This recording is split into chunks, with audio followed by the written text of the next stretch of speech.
আসসালামু আলাইকুম রহমতুল্লাহ। এই পর্যায়ে আমরা দ্বিতীয় পর্বে প্রবেশ করলাম। আমাদের মাঝে শায়েখ জাকারিয়া হোসেন উপস্থিত। তো দ্বিতীয় পর্বে ইনশাল্লাহ আমি শায়েখকে অনুরোধ করবো দ্বিতীয় পর্ব শুরু করবেন শায়েখ। এরপর আমরা প্রশ্নোত্তর পর্বে যাবো এই পর্বে ইনশাল্লাহ, যদি কারো জি। প্রশ্ন থাকে। জাযাকাল্লাহু খাইর। শায়েখ শুরু করেন।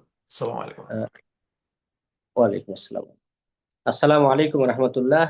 আলহামদুলিল্লাহ, আমরা প্রথম পর্বের আলোচনা খুব ভালোভাবেই সমাপ্ত করেছি। আহ, আল্লাহ রহমতে আমি মনে হয় প্রথম থেকে শেষ পর্যন্ত আপনাদের সম্মুখে আলোকপাত করেছি সিয়ামের। আহ, যদিও যদি কোনো কিছু বাদ থাকে বা কোনো কিছু জানার থাকে আপনারা অবশ্যই পরবর্তীতে প্রশ্ন করবেন। কিন্তু এখন আমি আরেকটা যে বিষয় নিয়ে কথা বলতে চাচ্ছি সেটি হচ্ছে আমাদের মুসলিম উম্মার মধ্যে বা বাংলাদেশি যারা আমরা রয়েছি আমাদের মধ্যে জাগরণ তৈরি করা যায় কিভাবে।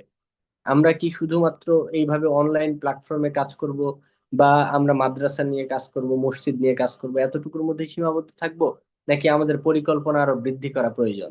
এই বিষয় নিয়ে আমি 2 থেকে 3 মিনিট কথা বলেই আমরা প্রশ্নোত্তর পর্বের দিকে চলে যাব ইনশাআল্লাহ। আপনারা এই বিষয়ে অবগত আছেন যে আমি নওগাঁতে একটি মাদ্রাসা করেছি, সালমা রহমান ইসলামিক একাডেমি। এই মাদ্রাসাতে মাদানী আলেম সহ আহ, আন্তর্জাতিক মানের হাফেজ আল্লাহ রহমতে সেখানে রয়েছেন। আমরা একেবারেই আন্তর্জাতিক মানসম্পন্ন পড়াশোনা দেওয়ার ওখানে চেষ্টা করছি, আপ্রাণ চেষ্টা করছি। আল্লাহ রবুল্লা আলমিন প্রতিষ্ঠানটাকে কবুল করুক, আল্লাহ আমিন। তবে প্রতিষ্ঠান আল্লাহুম্মা কেন্দ্রিক আমিন। আরো কিছু উদ্যোগ আমরা হাতে নিয়েছি। সেটি হচ্ছে আমরা যেই পরিকল্পনাগুলো আপনাদের সম্মুখে বলবো, এই পরিকল্পনাগুলো একদিনে বাস্তবায়ন করা সম্ভব নয়। অন্তত আমাদের কিছু পরিকল্পনা আছে যেগুলো আমরা 6 মাসের মধ্যে বাস্তবায়ন করব। কিছু পরিকল্পনা আছে আমরা 1 বছর সময় নিব। কিছু পরিকল্পনা আছে আমরা 2 বছর সময় নিব। এইভাবে আমাদের সামনে 5 বছরের একটা পরিকল্পনা আমরা তৈরি করেছি। এই 5 বছরের মধ্যে আমরা প্রত্যেক মাসে কতটুকু ডেভেলপ করতে চাই এবং প্রত্যেক বছরে কত দূর যেতে চাই, এইভাবে আমাদের পরিকল্পনা সাজানো রয়েছে। তো আমাদের প্রথম যে পরিকল্পনা সেটি হচ্ছে আমরা এই প্রতিষ্ঠানে এমন কিছু করতে চাই যেখান থেকে একটা রেভুলেশন তৈরি হবে বা একটা বৈপ্লবিক একটা চিন্তা আমরা করব। সেটা কিভাবে? আমরা প্রতিষ্ঠানের সাথে একটা রিসার্চ সেন্টার করতে চাই। রিসার্চ সেন্টার কেন? রিসার্চ সেন্টার থাকার উদ্দেশ্য হচ্ছে, এই রিসার্চ সেন্টারের আগে আমি আরো একটি কথা বলি নাই, সেটি হচ্ছে নওগাঁতে প্রায় খুদে বক্তা যারা আমাদের চেয়ে জুনিয়র, এরকম বক্তা যারা রয়েছে যারা বক্তব্য দিতে পারে, এরকম মোটামুটি 50 জনের নাম লিস্ট আমরা করে ফেলেছি। এই 50 জনের সাথে উত্তরবঙ্গের আরো 50 জন একটু সিনিয়র, অর্থাৎ আমাদের বয়সে বা আমাদের চেয়ে একটু সিনিয়র জুনিয়র এই এই লেভেলের যারা বক্তা আছে, আলোচক রয়েছে, কোরআন হাদিসের দাওয়াত দান করেন, এরকম আরো 50 জনের নাম আমরা লিস্ট করছি। এটা চলমান। এই মোট 100 জনকে নিয়ে আমরা একটা গ্রুপ করতে চাই। আর এই 100 জনকে আমরা সালমান রহমান ইসলামিক একাডেমিতে আমরা যাদের প্রশিক্ষণ যাদের কাছ থেকে নেওয়ার তারা প্রশিক্ষণ তাদের কাছ থেকে নেব, আর যাদেরকে প্রশিক্ষণ দেওয়ার তাদেরকে আমরা প্রশিক্ষণ দেব। দিয়ে কিভাবে ভালোভাবে বক্তব্য তাদেরকে শেখানো যায় সেই একটা জায়গায় আমরা তাদেরকে নিয়ে যেতে চাই। একটা স্ট্যান্ডার্ড লেভেলের, কার ফেস এক্সপ্রেশন প্রবলেম রয়েছে, কে বডি ল্যাঙ্গুয়েজে প্রবলেম রয়েছে, কার শব্দ বাক্যের মধ্যে প্রবলেম রয়েছে, অনেকেই কোন বিষয়ে আলোচনা করবে সেটা নিরূপণ করতে সক্ষম হয় না। এই বিষয়গুলো আমরা এক জায়গায় নিয়ে এসে আমরা এই 100 জন আলেমকে নিয়ে, খুদে আলেম এবং জুনিয়র আলেমদেরকে নিয়ে আমরা কাজ করার চেষ্টা করব ইনশাআল্লাহ। এখানে এই 100 জনের মধ্যে আমাদের যে পরিকল্পনা আছে সেটি হচ্ছে আমরা জুমার সালাতের আগে, অর্থাৎ বুধবারের মধ্যে তাদেরকে বিষয় এবং ওই বিষয়ের উপর একটা স্ক্রিপ্ট আমরা লিখে দিব যে এই বিষয়ের উপরে আগামী জুমায় খুতবা হবে। এই 100 জন আলেম 100 জন 100টি মসজিদে খুতবা দিবে। এরা প্রত্যেকেই একই বিষয়ের উপরে কথা বলবে, একই স্ক্রিপ্টের উপরে কথা বলবে, যেটা বিশেষ করে আপনারা যারা সৌদি আরবে অবস্থান করছেন তারা খুব ভালোভাবে জানেন যে এইভাবে সরকারের পক্ষ থেকে একটা ব্যবস্থা করা হয়। যেহেতু আমাদের সরকারিভাবে এই ব্যবস্থা নেই, সেহেতু আমরা চিন্তা করছি সালমান রহমান ইসলামিক একাডেমির পক্ষ থেকে এই উদ্যোগটা নেওয়ার জন্য। সাথে সাথে এটার পাশাপাশি ওই যে রিসার্চ সেন্টারের কথা যেটা বললাম, ওই রিসার্চ সেন্টারে আমাদের এই জুমার আলোচনার বিষয়গুলো সব রেডি হবে। এখান থেকে বিভিন্ন বিষয়ে আমরা গবেষণা করব। সেই গবেষণালব্ধ বই পুস্তকগুলো আমরা প্রকাশনা বিভাগে নিয়ে এসে প্রকাশ করতে পারি, এবং সেটা মানুষের কাছে বিতরণ থেকে শুরু করে যেভাবে আমরা অগ্রসর হতে পারি সেই সেই কাজগুলো আমরা কন্টিনিউয়াসলি সামনের দিকে করতে পারি। এটা একটি বিষয়। এরপরে যে বিষয়টা, সেটা হচ্ছে আমরা অনলাইন প্ল্যাটফর্মে অনেকেই অ্যাক্টিভ, কিন্তু মূলধারার টিভি চ্যানেলের দিকে আমাদের আস্তে আস্তে এগিয়ে যেতে হবে। এটা একটা দূরবর্তী প্ল্যান হলেও আমাদেরকে নিতে হবে। এই যে 100 জন আলেমের কথা বললাম, এই 100 জনের মধ্যে থেকে অন্তত আমরা যদি খোঁজ করি, তাহলে 10 থেকে 20 জন বা 30 জন আলেম আমরা পাবো যারা টিভি চ্যানেলে কথা বলার মতো যোগ্যতা সম্পন্ন। এই 30 জনের মাধ্যমে আমরা আস্তে আস্তে রেকর্ডিং এর কাজ শুরু করব, এবং আস্তে আস্তে অনলাইন, তারপরে অফলাইন, এইভাবে যেতে যেতে আমরা মূলধারার টেলিভিশনের দিকে আস্তে আস্তে প্রবেশ করব ইনশাআল্লাহ। এরপরে যে চিন্তাটা, সেটি হচ্ছে আমাদের যে রিসার্চ সেন্টার আছে, এই রিসার্চ সেন্টার থেকে, মানে যেটা করতে যাচ্ছি আমরা, সেখান থেকে আমরা দৈনিক পত্রিকা এবং মাসিক পত্রিকা, ইসলামিক যেই পত্রিকা হবে সেটা হচ্ছে মাসিক পত্রিকা, এবং আমাদের যেই স্যাটেলাইট, আমাদের এই যে দৈনিক যে পত্রিকাগুলো গুলো আছে, এরকম দৈনিক পত্রিকাগুলো আমরা বের করার চেষ্টা করব ইনশাল্লাহ। তাহলে আমরা একই সাথে পত্রিকা, দুই দুই প্রকার পত্রিকা, একটা টিভি চ্যানেল, এবং আমরা রিসার্চ সেন্টার এবং পাবলিকেশন, এই কয়টা চিন্তা আমরা করেছি। এবং মাদ্রাসাতে দুস্থ, গরিব, অসহায়, এতিম, এদের জন্য ভিন্ন ভিন্ন ফান্ড আমরা তৈরি করে রেখেছি। এখান থেকে এতিমদেরকে আমরা উচ্চমানের পড়াশোনা করাবো, গরিব, দুস্থ, অসহায় মানুষদেরকে আমরা উচ্চমানের পড়াশোনা ওখানে করানোর সর্বোচ্চ চেষ্টা করবো ইনশাআল্লাহ। এতটুকু পরিকল্পনা সংক্ষিপ্ত ভাবে আমি আপনাদের সম্মুখে উল্লেখ করলাম। এখন আমরা আহ এখান থেকে যেটা বলতে চাচ্ছি সেটা হচ্ছে যে এখানে আমাদের সবচেয়ে বড় যে সমস্যা, সেটা হচ্ছে ফিনান্সিয়াল সমস্যা, অর্থনৈতিক সমস্যা। অর্থনৈতিক সমস্যা বলতে আমরা মোটামুটি রমাজান মাসে যদি আমাদের টার্গেট মোটামুটি 10 লক্ষ টাকার মতো আমরা কালেক্ট করতে পারি, তাহলে আমরা এই প্ল্যানগুলো সবগুলোই ভালোভাবে বাস্তবায়ন করতে সক্ষম হব ইনশাআল্লাহ। এখানে যারা আমরা প্রবাসী ভাইয়েরা রয়েছি এবং যারা দেশি ভাইয়েরা রয়েছি, তারা প্রত্যেকেই, এখানে আমরা হয়তোবা, আমি জাকারিয়া হয়তোবা 10 টাকা দান করতে পারবো, কিন্তু আমার সাথে এমন কারো পরিচয় আছে যেই ভাই 10 লক্ষ টাকা দান করতে পারে। আমরা যারা নিজে দান করতে পারবো না, তারা এইরকম একটা সার্কেল তৈরি করে যদি আমরা এই মহৎ এবং বৃহৎ কাজের সাথে নিজেদেরকে ইনভলভ করতে পারি, তাহলে আমরা এখানে সম্ভবত এই বড় একটা পরিকল্পনা সফলভাবে আমরা সামনের দিকে এগিয়ে নিয়ে যেতে পারবো ইনশাআল্লাহ। আরো একটি কথা বলেছি, সেটি হচ্ছে আমাদের প্রবাসী ভাই যারা রয়েছে তাদেরকে আমরা মূল্যায়ন করতে চাই না, সম্মান দিতে চাই না। আমরা চিন্তা করেছি আমরা একটা প্রবাসী কমিটি তৈরি করব ইনশাআল্লাহ, যেখানে সভাপতি, সেক্রেটারি, এইভাবে আমরা তাদেরকে একটা সম্মান দিব এবং সম্মানিত করব তাদেরকে। তারা মাদ্রাসার সাথে ইনভলভ থাকবে, তারা আমাদের সাথে সার্বক্ষণিক আমাদেরকে পরামর্শ দিবে, এবং আমাদের সামনে এগিয়ে যাওয়ার জন্য তারা সর্বরকমের চেষ্টা প্রচেষ্টা করবে ইনশাআল্লাহ। এই ছোট্ট পরিকল্পনা আমি আপনাদের সম্মুখে ব্যক্ত করছি। আপনাদের কাছে বলতে চাচ্ছি, আপনারা যারা উপস্থিত আছেন, যারা পরে শুনবেন, তারা প্রত্যেকেই নিজ নিজ স্থান থেকে যতটুকু যেভাবে আমাদের এখানে ইনভলভ হওয়া যায়, আমরা রমাজান কেন্দ্রিক এই রমাজান মাসে যে টার্গেট নিয়েছি, আমরা মোটামুটি 10 লক্ষ টাকার মতো রমজান মাসে টার্গেট নিয়েছি। এই লক্ষ্য পূরণ করার জন্য আমরা কি কি পদক্ষেপ নিতে পারি, সাথে সাথে আমরা যে পরিকল্পনার কথা বললাম, সেই পরিকল্পনাটাও আমরা কিভাবে বাস্তবায়ন করতে পারি, এই বিষয় নিয়ে আমরা আমাদের সাথে আপনারা আলোচনা করবেন এবং আমাদেরকে পরামর্শ দিবেন বলে আমরা আশাবাদী। এই বলে আমরা এই পর্বের আমার কথা এখানেই শেষ করছি।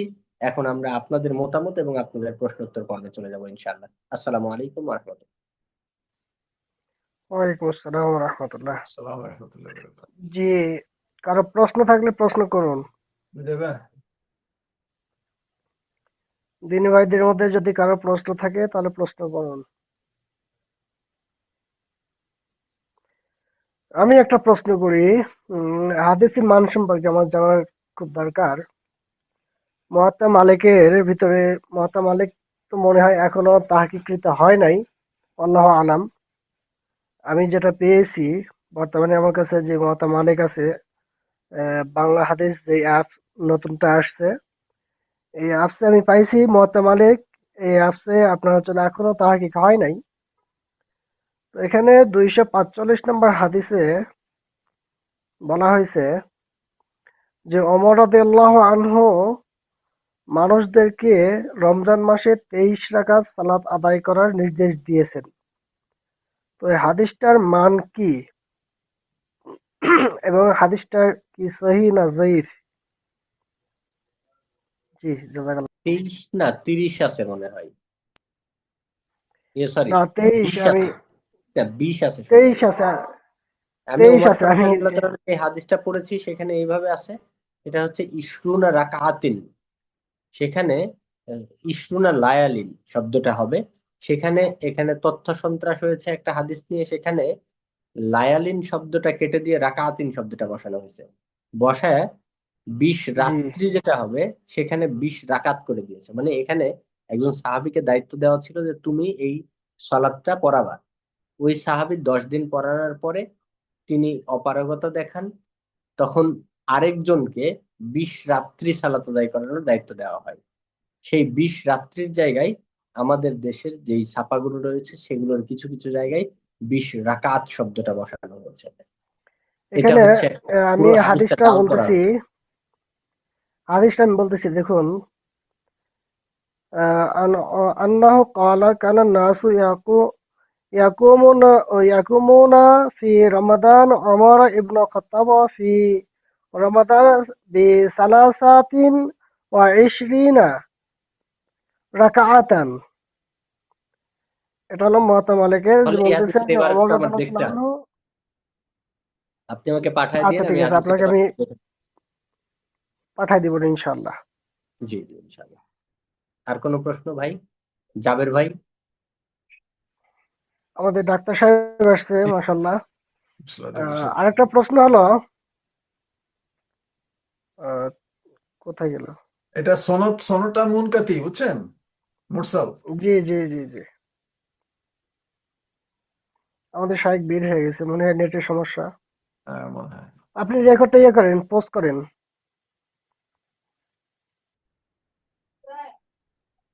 যে রেকর্ড আমি দিয়েছি আসলে। জি শাহেখ, তো ভাইদের প্রশ্ন থাকলে কন্টিনিউ করেন ইনশাল্লাহ। যে শাহেখ আসছেন আমাদের মাঝে। আর কারো প্রশ্ন আছে? এই শহীদুল ভাই। না, আপাতত আমার কোনো প্রশ্ন নাই। আচ্ছা, তাহলে আমি একটা আমি প্রশ্ন আর করি। একটা প্রশ্ন করি। হ্যাঁ, করেন করেন। জামিল ভাই, আমি আরেকটা করি, সেটা জি হচ্ছে জি জি। হলো, আহ, হাদিসটা হাসান পাইছি, তারপরে আবার জানা উচিত আমাদের সকলের, আবু দাউদের হাদিসটা হাসান। আমাদের মনের ভিতরে, আমাদের দেশে একটা খটকা রয়েছে যে আজান শুরু হয়ে গেলে সাহারি আর খাওয়া যায় না। তো এমত অবস্থায় আমরা উঠতে দেরি হয়ে গেছে, আমাদের মনে করেন ঘুম থেকে উঠতে দেরি হয়ে গেছে সাহারিতে। তো সাহারির সময় উঠে দেখি এমন একটা সময় খাবার বসেছি, খাবার বসে দেখতেছি যে খেতে খেতে আজান দিয়ে দিছে। এমত অবস্থায় আমাদের করণীয় কি? খাওয়াটা পণ্য করব, না খাওয়া ওখানে ছেড়ে দিব? জাযাকাল্লাহ খাইরান। আপনি প্লেটে যে খাবারগুলো আছে সেই খাবারগুলো শেষ করবেন, শেষ করে তারপরে ইয়ে করবেন ইনশাআল্লাহ। জি জি জি ইনশাল্লাহ, জি। এটা আবু দাউদের হাদিস, জি হাদিসটা হাসান। জি জি। জি, না, জয় ভাই এটা বলেন, আমলযোগ্য জাজাকাল্লাহ খায়ের। হাদিস, সমস্যা নেই, হাদিসের মধ্যে সমস্যা নেই, হ্যাঁ, হাসান হাদিস হলেও এটা জি, আমল। জি, জি, জি, জি, জি, জি, জি।